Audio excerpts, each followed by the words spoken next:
আধুনিক বর্জ্য ব্যবস্থাপনা না থাকায় এভাবেই প্রতিদিন শত শত টন মিশ্র বর্জ্য খোলা আকাশের নিচে ফেলছে রংপুর সিটি কর্পোরেশন। এতে দুর্গন্ধ ছড়িয়ে দূষিত হচ্ছে পরিবেশ, বাড়ছে স্বাস্থ্য ঝুঁকি।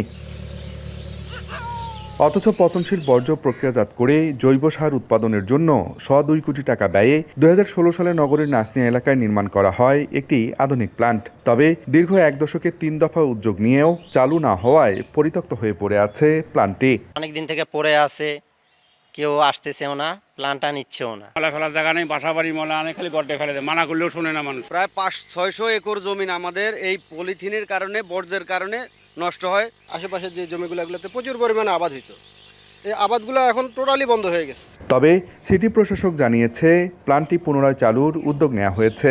এই সংক্রান্ত যারা টেকনিক্যাল পার্ট আছে তাদেরকে দিয়ে আমি একটি কমিটি করে দিয়েছি।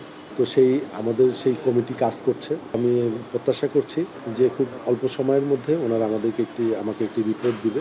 সংশ্লিষ্টদের মতে দুর্বল ব্যবস্থাপনার কারণেই প্রকল্পটি দীর্ঘদিনেও কার্যকর হয়নি।